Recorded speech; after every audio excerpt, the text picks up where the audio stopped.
PPF के नाम से आप इसको जानते हैं और ऐसे बहुत सारे लोग होंगे जो लिए पीपीएफ शायद उनका ज़िंदगी का पहला निवेश का विकल्प होगा। अधिकतर लोग जो है इंश्योरेंस पॉलिसी में निवेश करते हैं। जब भी शुरुआत करनी हो कहीं पर पैसे लगाने की तो या तो इंश्योरेंस पॉलिसी लेते हैं या तो पीपीएफ या फिक्स डिपॉजिट में। जहाँ तक पीपीएफ की बात है, लोग इसको काफ़ी सुरक्षित निवेश विकल्प तो समझते ही हैं, लेकिन उसको लेकर जानकारी बहुत कम है लोगों में। और अधिकतर समय में लोगों को लगता है कि अच्छा आपके पैसे सेफ रहेंगे, आपको अच्छी खासी ब्याज दर भी मिलेगी, इसमें आपको पैसे निवेश करते रहने चाहिए। 15 साल का लॉक इन भले ही है, लेकिन जब आपको पैसे हाथ में मिलते हैं तो वो पूरी तरह से टैक्स फ्री होते हैं। ये सबसे बड़ा फ़ायदा है। लेकिन इसके अलावा भी ऐसे बहुत सारे फ़ायदे हैं पीपीएफ के जो शायद आप कंसिडर करना चाहें, जो आप समझना भी चाहें, जो हम चर्चा में भी लेकर आएंगे। तो फिलहाल जो मौजूदा दर है, ब्याज दर है, वो 7.1% की है पीपीएफ में। अच्छा, पीपीएफ की जो ब्याज दर है वो हर तिमाही रिव्यू की जाती है और उसके मुताबिक जो छोटी बचत योजनाओं के साथ भी आप देखते हैं कि होता है। हम स्क्रीन पे ये सब ग्राफिक्स भी पेश करेंगे। हर तिमाही ब्याज दर का रिव्यू होता है और उसके मुताबिक ब्याज दरें बढ़ती हैं या घटती हैं, और वो छोटी बचत योजनाएं जितनी भी होती हैं उन सब का रिव्यू एक साथ होता है। पीपीएफ भी उसी में से एक है। विजय, यहाँ पर जो कॉमन इन्फॉर्मेशन है जो लोगों को पता है वो ये है कि 15 साल के लिए आपको इसमें पैसे निवेश करना है। 500 रुपये से आप निवेश की शुरुआत कर सकते हैं। आपको टैक्स बेनिफिट मिलता है एटीसी के तहत अगर आप इसमें निवेश करते हैं। सालाना अगर देखा जाए तो 1.5 लाख तक आप इसमें निवेश कर सकते हैं। तो ये सब ऐसी जानकारियां हैं जो लोगों को पता है। कुछ चीज़ें जो लोगों को नहीं पता है उस पर हम फोकस करते हैं। वो ये है कि आप अपने पीपीएफ के जमा पर लोन ले सकते हैं। ये लोन आप कैसे ले सकते हैं विजय, इसके बारे में बताइए। हाँ जी, तो जैसे आपने बोला था, ये एक 15 ईयर का मैच्योरिटी का पीपीएफ होता है। बट गवर्नमेंट ने इसमें दिया है कि आप इसमें एक लोन लेकर लिक्विडिटी आपके लिए हासिल कर सकते हो। So at the end of the third year you are allowed to take a loan on the deposit of the जो आपका आउटस्टैंडिंग बैलेंस।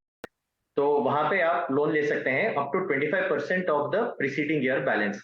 मतलब आपका थर्ड ईयर से एप्लीकेबल है, 3 साल का आपको लोन ले सकते हैं। तो सेकेंड ईयर के एंड में जो आउटस्टैंडिंग बैलेंस है पीएफ का, उस उतना ही का 25% आप लोन ले सकते हैं। और इस लोन का इंटरेस्ट रेट होता है 1% more than the PF rate.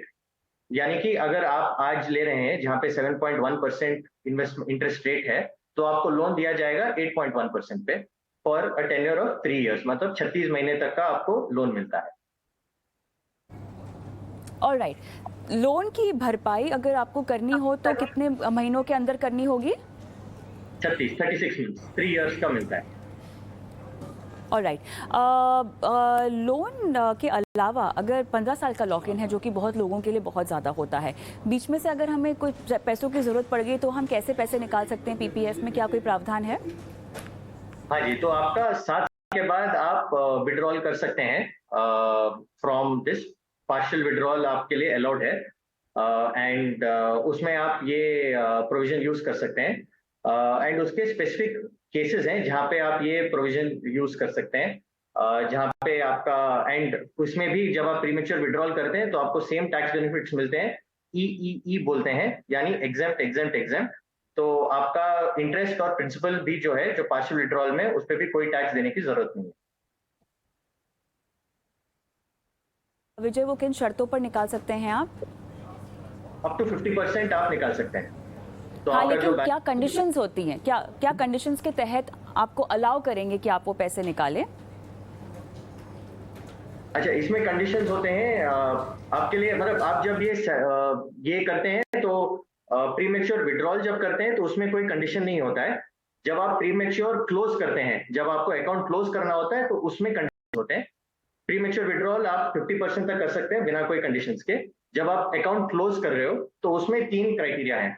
एक होता है अगर आप किसी हायर एजुकेशन के लिए क्लोज कर रहे हो। दूसरा होता है कि कोई क्रिटिकल ट्रीटमेंट है, जिस मेडिकल ट्रीटमेंट है वहां पे, उसके लिए आप क्लोज कर सकते हो। और तीसरा है अगर आपका रेजिडेंट स्टेटस चेंज होता है, यानी कि आपने स्टार्ट किया रेजिडेंट इंडियन बन के, लेकिन बीच में आप एनआरआई बन गए, तो उस केस में भी आप प्रीमेच्योर क्लोजर कर सकते हैं। 15 साल के बाद भी अगर मुझे पैसे निवेश करने हो पीपीएफ में तो क्या मैं कर सकती हूँ, और क्या ऐसा करने पर मुझे टैक्स बेनिफिट मिलेगा? हाँ जी, जब आपके 15 साल हो जाते हैं तो आपके पास 2 चॉइसेस हैं। एक है कि आप उसको कंटिन्यू करें, एंड यू कैन कंटिन्यू हर 5-5 साल का, फिर उसका ब्लॉक ऐड हो जाता है। यानी कि 15 प्लस 5, और वो कंटिन्यूअसली 5-5-5 जब तक आप चाहते हैं वो कर सकते हैं। दूसरा ये है कि आप कोई और इन्वेस्ट ना करें, लेकिन पैसा उधर उधर ही रहने दें और वो इंटरेस्ट अर्न करते रहेगा, और सेम टैक्सेशन रूल है, एग्जेम्प्ट एग्जेम्प्ट। और तीसरा है, 15 साल के बाद पूरा पैसा निकाल भी सकते हैं, और सेम आपका कोई भी टैक्सेशन नहीं लगता है, पूरा प्रिंसिपल और इंटरेस्ट ओवर 15 इयर्स विड्रॉ कर सकते हैं। तो आपके पास ये 3 चॉइसेस है जब 15 साल हो जाते हैं। अच्छा, प्रोविडेंट फंड में बहुत सारे लोग अपने बच्चों का भी खाता खुलवा लेते हैं, तो क्या ये खाता बच्चों के नाम पर खोलना होता है या खुद के नाम पर खोलना होता है? तो आप माइनर के लिए एक अकाउंट खोल सकते हो पीपीएफ में, लेकिन वो गार्डियन के पैन या गार्डियन के नाम पे होता है, बट ये अलाउड है, आप माइनर के नाम पे भी खोल सकते हैं, जो भी उनका लीगल गार्डियन या पेरेंट्स कर सकते हैं। इस अकाउंट पर अगर भले ही आपने किसी और के नाम पर खोल रखा हो, आपको हर अकाउंट के खोलने पर 1.5 लाख का बेनिफिट मिलेगा टैक्स में, या कुल मिला के सभी अकाउंट्स का आपको बेनिफिट 1.5 लाख मिलेगा? तो आपको कुल मिला के 1.5 लाख बेनिफिट मिलता है।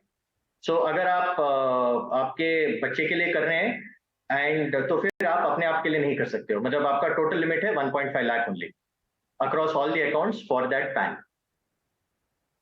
एनआरआईज पीपीएफ में खाता खोल सकते हैं?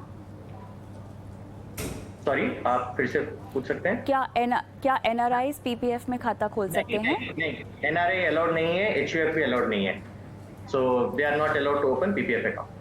अगर कोई पहले भारत में रहता हो और उसके बाद अगर कोई भारत में रहकर बाद में भारत के बाहर चला जाए, विदेश चला जाए, तो क्या वो अपना खाता कंटिन्यू कर सकते हैं, अपनी इन्वेस्टमेंट्स कंटिन्यू कर सकते हैं? क्या टैक्स बेनिफिट उनका कंटिन्यू रह सकता है? हाँ जी, सो अगर आपने पीपीएफ अकाउंट खोला है एक डोमेस्टिक रेजिडेंट इंडियन बन के, और बीच में 15 साल के बीच में आप एक नॉन रेजिडेंट बन जाते हो, तो आप आपका अकाउंट कंटिन्यू कर सकते हो 15 साल तक।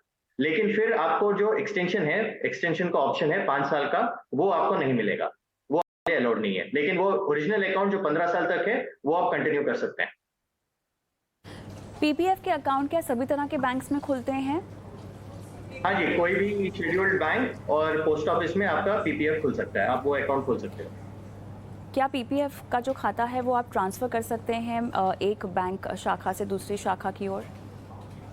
नहीं, आप ये नहीं कर सकते, वो बैंक में ही है, तो वहीं पे आपको कंटिन्यू करना पड़ता है। तो आपका जो मेन बैंक है जहाँ से आपने अकाउंट खोला है, आपको वहीं जाके अपना पैसा निवेश करना पड़ेगा?